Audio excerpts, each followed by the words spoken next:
انسانی طبیعت کا نا ایک مزاج ہے کہ آپ کے کپڑوں پر کوئی داغ لگ جائے نا تو آپ پریشان ہو جاتے ہیں. کسی بندے کے گلے کا کوئی ایک بٹن ٹوٹ جائے نا تو کوئی اور بندہ اسے نوٹ کرے نہ کرے، وہ بندہ خود بڑا پریشان رہتا ہے کہ میرے گلے کا بٹن ٹوٹا ہوا ہے. یہ بات بوجھ بن جاتی ہے. آپ پڑھے لکھے بھی ہوں، مالدار بھی ہوں، وزادار بھی ہوں، ساری آسانیاں موجود ہوں، صرف آپ کے کپڑے میلے کچیلے ہوں تو آپ سے کہا جائے نا کسی جگہ جانا ہے چلو، تو فوراً لوگ کہتے ہیں پہلے مجھے غسل کر لینے دو، کپڑے بدل لینے دو، پھر میں چلوں گا. آپ کسی کے گھر جا رہے تھے، اس کے گھر میں بہت کھلی جگہ ہے بٹھانے کی اور کھانا کھلانے کے لیے وسیع دسترخوان ہے، ساری آسائشیں اور آسانیاں موجود ہیں، لیکن اس نے گھر کی صفائی نہیں کی ہوئی. آپ اچانک اسے کہیں میں آ رہا ہوں تو وہ کہتا یار تو نے بڑی زیادتی کی، تو مجھے فون کرتا میں صفائی تو کر لیتا. انسان کی طبیعت کا یہ تقاضا ہے کہ وہ صفائی کو، ستھرائی کو پسند کرتا ہے. کوئی ایک آدھ بوجھ رہ جائے اسے دشواری ہوتی ہے، دقت محسوس. اس کی آواز اگر کھل سکتی ہے تو کھولیں ذرا تھوڑی سی. اسے دشواری ہوتی ہے. اور جب انسان 2-3 دنوں کا تھکا ہوا، میں اب صبح نکلا تھا، دوپہر میں چنوٹ گیا تھا، اسی طرح ہزاروں لوگ الحمدللہ تشریف لے آئے، ان سے بات کر کے کوئی ذریعہ بنا خیر جمع کرنے کا. اب آپ کی زیارت ہو رہی ہے، کل اللہ موقع بنائے گا تو قصور جائیں گے انشاءاللہ. تو آپ سفر کرتے ہیں، آپ آتے جاتے ہیں، آپ لوگوں سے ملتے ہیں، تو آپ اگر آپ محسوس کریں نا کہ یار یہ نا میں نے بال نہیں صحیح، میرے بکھرے ہوئے ہیں، ٹوٹے ہوئے ہیں، تو محسوس کرتے ہیں یار کوئی دیکھے گا تو کیا کہے گا. 2 جوڑے بھی بعض لوگوں کو دن میں تبدیل کرنے پڑتے ہیں. وہ آسودگی حاصل ہوتی ہے، اس سے تسلی محسوس کرتا ہے آدمی. آپ 2-3 دنوں کے تھکے ماندے جب جا کے غسل کرتے ہیں نا گھر میں تو اتنی کوئی وزن نہیں ہوتا مٹی کا یا کپڑوں کا، لیکن آپ غسل کر لیتے ہیں تو اپنے آپ کو ہلکا پھلکا محسوس کرتے ہیں. انسان کی طبیعت کا تقاضا ہے کہ تھوڑے سے بھی اگر میل کچیل اس کے ظاہری جسم پہ لگ جائے تو وہ تکلیف محسوس کرتا ہے. بس سمجھ لیں اس بات کو کہ اگر ظاہر پر 1-2 دھبا ہو تو بندہ بے چین رہتا ہے، تو اگر دھبے باطن پہ ہوں تو اگر دل پہ دھبے لگ جائیں نا، لالچ کا، ہرس کا، ہوس کا، حسد کا، عداوت کا، بغض کا، لوگ کہتے ہیں پتہ نہیں کیا بات ہے میں بور ہو رہا ہوں، پتہ نہیں کیا بات ہے مجھے کیا ٹینشن ہے، پتہ نہیں سارا کچھ ہے. تو میں کہتا ہوں سارا کچھ ہے پر ایک ٹینشن بھی ہے آپ کو کہ مجھے دیکھ کوئی نہیں رہا، ایک مسئلہ بھی ہے کہ میری ذرا شہرت ہو جائے، ایک پریشانی بھی ہے کہ میری بھی ذرا کبھی کوئی فوٹو آنے لگ جائے. تو اس نے بے چین کر دیا، بے قرار کر دیا. آپ کے پاس سارا کچھ ہے لیکن وہ جو بھائی تھوڑا سا 4 پیسوں میں آگے نکل گیا وہ برداشت نہیں ہو پا رہا، اس نے اندر جوار بھاٹا برپا کر دیا ہے باطن میں. یہ جو اندر کے دھبے ہوتے ہیں یہ انسان کو بے چین کر دیتے ہیں، بے قرار کر دیتے ہیں. وہ ویسے وہ دوائیاں کھاتا پھرتا ہے، دم کراتا پھرتا ہے، علاج کراتا پھرتا ہے، لیکن رب فرماتا ہے میں نے تمہارا علاج کر دیا ہے. مالک کس طرح؟ فرمایا میں نے تمہیں اپنا محبوب جو عطا فرمایا ہے. کما ارسلنا فیکم رسولا منکم یتلو علیکم آیاتنا ویزکیکم. فرمایا میں نے تمہیں میں سے تمہیں رسول دیے ہیں، وہ تم پر میری آیتیں پڑھیں گے اور تمہیں پاک فرما دیں گے. جب تزکیہ ہو جائے گا نا، اندر کی صفائی ہو جائے گی، پاکیزگی ہو جائے گی، تو پھر کوئی مکان نہیں حضرت بلال حبشی کے لیے رہنے کے لیے، کوئی مکان نہیں، مسجد میں سوتے ہیں. پھر کوئی مکان نہیں ان کے پاس، کوئی ان کے پاس جائیداد نہیں، کوئی مال نہیں، سادہ کپڑے پہنتے ہیں، کوئی ظاہری عہدہ نہیں. لیکن حال یہ ہے کہ محبوب فرماتے ہیں معراج سے واپس آ کر بلال کیا عمل کرتے ہو؟ یا رسول اللہ کیا ہوا؟ فرمایا میں معراج پہ گیا تھا، میں نے تو تمہارے چلنے کی آواز جنت میں بھی سنی ہے.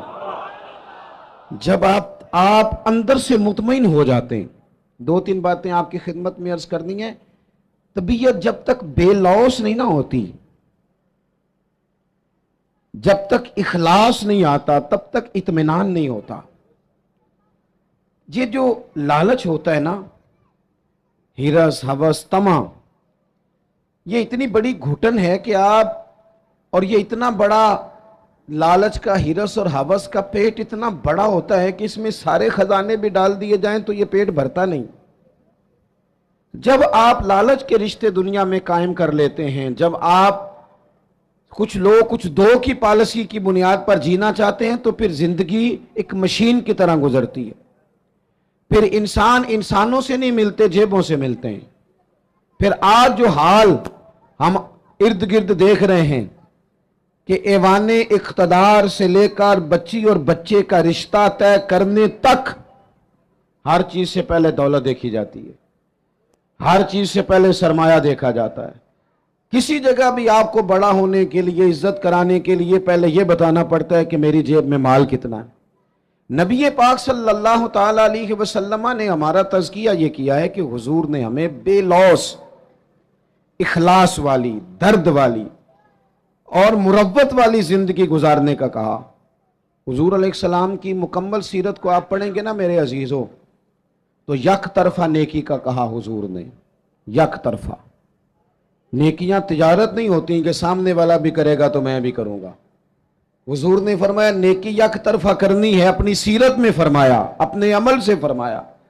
نیکی یک طرفہ کیا معنی ہے؟ کوئی کرے نہ کرے، ہم مدینے والے کے ماننے والے ہیں، ہم نے نیکی کر کے چھوڑنی ہے. اخلاص جب آ جاتا ہے نا، للہیت جب آ جاتی، کوئی 24 گھنٹوں میں 2 کام تو بندہ صرف اللہ کی رضا کے لیے کرے. 2 کام تو اللہ کی رضا کے لیے کرے. ایک تو اللہ کی ہر کام میں دکھاوا ہے، ہر کام میں تسن. بڑا بڑا مذہبی، یہ مذہبی سٹیج ہوتا ہے نا ہمارا، یہ مذہبی سٹیج ہے. یہ ہونا چاہیے نا بڑا اخلاص والا، بڑا درد والا. لیکن اگر کوئی سماجی آدمی، سیاسی آدمی رہ جائے سٹیج پہ بیٹھنے سے، تو ہو سکتا ہے سویرے لڑائی شروع ہو جائے. فلان ہی آیا. کوئی پیر صاحب اگر رہ جائیں، پیچھے رہ جائیں، تو اگلے دن ہو سکتا ہے وہ کہیں کہ آئندہ آپ کی محفل کا بائیکاٹ کرنا ہے. آپ نے تو، میں تو صدارت کے قابل تھا اور مجھے نیچے بٹھا دیا. بھائی کوئی تو ایسی جگہ ہو نا، کوئی تو ایسا مقام ہو جہاں یہ ساری چیزیں نکل جائیں. خالص اللہ کی رضا کے لیے انسان کام کرے. خالص. میرے رسول پاک صلی اللہ تعالی علیہ وسلم نے سامنے والے کا انداز دیکھ کر اس کے ساتھ نیکی نہیں فرمائی، بلکہ کریم کا تو ایک منفرد طریقہ ہے پیار کرنے کا. ارسلت الی الخلق، فرمایا میں مخلوق کا رسول ہوں، مخلوق کا. حضور کا تو دل غیروں کے لیے بھی بڑا دھڑکتا تھا، نہ ماننے والوں کے لیے بھی بڑا دھڑکتا تھا. بدر میں جو لوگ آئے تھے وہ کوئی پھول کی پتیاں لے کے تو نہیں نہ آئے تھے. بدر میں جو لوگ آئے تھے وہ گھی شکر لے کے تو نہیں نہ آئے تھے. وہ تو تلواریں لے کے باقاعدہ لڑنے کو آئے تھے. وہ سارا کچھ کرنا چاہتے تھے جو عرب کے لوگ اپنے دشمن سے کیا کرتے تھے. معاذ اللہ، وہ پہلے قتل کر دیتے، پھر ناک کاٹ ڈالتے، پھر کان کاٹ ڈالتے، پھر وہ ٹکڑے کر دیتے. وہ سارا کچھ کرنے آئے تھے. اللہ نے مسلمانوں کی مدد کی. 313 1000 کے مقابلے میں لڑے، پر جب رب مدد کرے تو پھر کامیابیاں آیا کرتی ہیں. نتیجہ کیا نکلا؟ صرف 14 مسلمان شہید ہوئے، 70 کفار کو قیدی بنا کے لایا گیا. میں نے کہا یہ پھول پتیوں والے لوگ نہیں تھے، گھی شکر والے نہیں تھے، تحفوں کے تبادلے والے نہیں تھے. یہ پتھر مارنے والے تھے، کانٹے بچھانے والے تھے، تکلیف دینے والے تھے. چوکوں میں، چوراہوں میں، گلیوں میں، کمروں میں بیٹھ کر اسلام کے خلاف منصوبہ بندی کرنے والے تھے. نبی پاک علیہ السلام کو کیسے معاذ اللہ تکلیف پہنچائی جائے اس کے لیے یہ پلان کرنے والے تھے. لیکن حضرت انس بن مالک فرماتے ہیں میں جب بدر کے وہ قیدی آئے تو ظاہر ہے ہمیں غصہ تھا، انہوں نے بڑا ستایا تھا، ہم نے ذرا رسیاں زور سے باندھی ان کی. میں آپ سے عرض کروں، نہیں درد رہا ہمارے دل میں. زیادہ سے زیادہ اپنے بچوں کے لیے دل دھڑکتا ہے. تھوڑا سا اور کبھی دوسرا نمبر آئے تو بہن بھائیوں کا، ورنہ وہ ریڑھی والا میرا کیا لگتا ہے. ورنہ یہ تو اس طرح لگتا ہے کہ جیسے یہ انسانوں کے جتھوں کو ہم نے جانوروں کا جتھا سمجھنا شروع کر دیا. جب لیڈروں کی گاڑیوں کے پیچھے لوگوں کے بچے دھوپ میں بھاگتے ہیں تو وہ اندر ہو کے خوش ہوتے ہیں، وہ ہاتھ ہلاتے ہیں. آپ کیا دیکھ رہے ہیں؟ یہاں کو تماشے لگے ہوئے ہیں. یہ بے ہنگم انداز آپ کا، وہ جس آدمی کو بڑا راضی ہونا چاہیے تھا کہ میں لائن میں لگا ہوں، جس طرح میری قوم تکلیف میں ہے میں بھی اسی طرح ہوں، لیکن وہ قوم جو ہے بیچاری وہ کہہ رہی ہے کہ صرف ڈاکٹر چیک کر لے، صرف بتا دے مریض کو کیا ہے، اگر کہیں اور شفٹ کرنا ہے تو اس کے لیے بھی وہ سفارش لیتی ہے۔ لیکن یہ صاحب کیا کہتے ہیں؟ کہتے ہیں مجھے اللہ نے بڑی عزت دی ہے، میں گیا تو ڈاکٹر اٹھ کے کھڑا ہو گیا۔ تو بھئی قوم کو اس کا کیا فائدہ؟ ڈاکٹر کو بھی آپ سے کوئی کام ہوگا۔ وہ میں جمعے میں دوستوں سے کہہ رہا تھا کہ ہمارے حکمران کہتے ہیں میں بڑا خوش نصیب ہوں، جو بھی جاتا ہے وہ کہتا ہے میں بڑا خوش بخت ہوں، میرے لیے کعبے کا دروازہ کھلا ہے۔ تو میں کہتا ہوں کعبے کا دروازہ کھلنا کمال نہیں، کعبے والے کی بات ماننا کمال ہے۔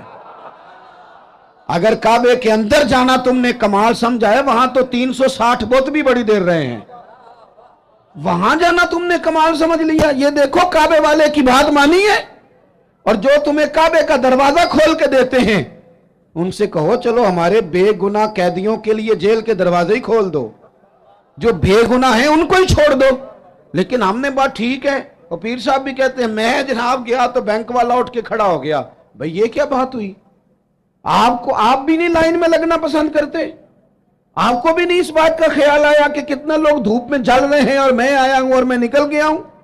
خدا کے بندو، جب تک بے لوث درد نہیں ہوتا تب تک سمجھ لو سینوں میں دل نہیں ہے، پتھر ہیں، فقط اپنے لیے دھڑکتے ہیں، فقط اپنے بچوں کے لیے۔ خدا مجھے ایسی خدائی نہ دے کہ اپنے سوا کچھ دکھائی نہ دے۔ یہ کیا بات ہوئی؟ حضرت انس بن مالک کہتے ہیں ہمیں غصہ تھا کفار پر، ہم نے رسیاں زور سے باندھ دی، اور اپنا غصہ نہیں تھا، غصہ یہ تھا ہمارے نبی کو تکلیف دی، مکہ چھوڑنا پڑا، اذیت دی، ہم نے زور زور سے رسیاں باندھی۔ لیکن فرماتے ہیں میں رات کو مسجد نبوی میں آیا تو حضور کو دیکھا کبھی بے چینی سے ادھر ٹہلتے ہیں کبھی ادھر ٹہلتے ہیں، میں درد سے آگے بڑھا، میرے ماں باپ آپ کے قدموں پہ قربان، میری اولاد آپ کے ابرو کے اشارے پہ قربان، محبوب کیا بات ہوئی، کیوں اس طرح ٹہل رہے ہیں؟ حضور فرمانے لگے انس تم نے ان کی رسیاں زور سے باندھ دی ہیں، یہ ہائے ہائے کرتے ہیں مجھے نیند نہیں آتی، یہ ہائے ہائے کرتے ہیں مجھے نیند، ان کی رسیاں ذرا ڈھیلی کر دو تاکہ میں سو جاؤں۔ کسی سے تو پیار کرنا یار، کسی کا تو درد پیدا کرنا، یہ نہیں ہو سکتا کہ تو ناجائز کمائی کما کے لائے، تو کسی کے بچوں کا نوالا چھین کے لائے اور پھر تیرا بچہ ڈاکٹر بن جائے، یہ کیسے ہو سکتا ہے؟ تو ناجائز پیسے کٹھے کر کے لائے اور تیرا بچہ انجینئر بن جائے، یہ کیسے ہو سکتا ہے؟ پھر یہ کیسے ہو سکتا ہے کہ تو کسی کا گھر اجاڑ کے اپنا گلشن آباد کرنا چاہیے، کیسے ہوگا؟ آپ اگر چاہتے ہیں کہ ہمارے گھروں میں روشنی آئے تو پھر کسی اور کے آنگن میں دیا جلانا شروع کریں، کوئی تو کام ایسا ہو۔ قرآن تعلیم دیتا ہے قل ان صلاتی و نسکی و محیای و مماتی للہ رب العالمین، کہو میری نماز، میری قربانی، میرا دنیا میں آنا، میرا یہاں سے جانا سب اس رب کے لیے ہے جو تمام جہانوں کا پالنے والا ہے۔ اپنے سینے میں درد پیدا کریں، ایک دوسرے کے لیے گنجائش پیدا، ہمارے پاس گنجائش نہیں ہے۔ میں اکثر کہتا ہوں کہ میں سمجھتا ہوں صرف میری ضرورت ہے، میرے علاوہ نہیں، حالانکہ میرا ڈرائیور گاڑی نہ چلائے تو میں تو سو جاتا ہوں گاڑی میں، وہ گاڑی نہ چلائے تو میں تو پہنچتا ہی نہیں۔ چلے ساری باتیں چھوڑیں، یہ مائک والا اگر اس کا مائک خراب ہو جائے تو محفل کا سارا کام رک گیا کہ نہیں رک گیا؟ لیکن ہمارے نزدیک، میں نے ایک دفعہ نا ایک سپیکر والے سے پوچھا، یہ ساؤنڈ والے سے، میں نے کہا تو اتنی محفلیں سنتا ہے نماز کیوں نہیں پڑھتا؟ وہ مینوں کہندا ہے جیڑا مولوی آندا ہے ساڑے نال تے لڑ کے ٹر جاندا ہے۔ ہم تو پوری محفل میں نا ایسے کانپ رہے ہوتے ہیں کہ کسی کو آواز اونچی چاہیے، کسی کو نیچی چاہیے، کوئی کہتا کھول دے، کوئی کہتا بند کر دے، تو ہم پہ کیا اثر ہونا ہے؟ ہم تو خوف میں، کیونکہ ہم نے قدر نہیں نا جانی لوگوں کی، قدر نہیں سمجھی لوگوں کی۔ قدر سمجھنا شروع کریں، پیار کرنا شروع کریں، آپ بے لوث ہو جائیں، کچھ کام پیچھے چھپ کے بھی کریں، کچھ کام بیک پہ رہ کے بھی کریں، آپ محسوس کریں گے کہ آپ کے دل کو اللہ نے سکون دے دیا، کچھ اطمینان حاصل ہونے لگا ہے۔ 100 گھر تھا مدینہ شریف میں، تھوڑی سی آبادی ہوتی تھی، 100 گھر تھا۔ امام ابو نعیم لکھتے ہیں 100 گھر تھا جہاں 2 وقت روٹی بھی پہنچتی تھی،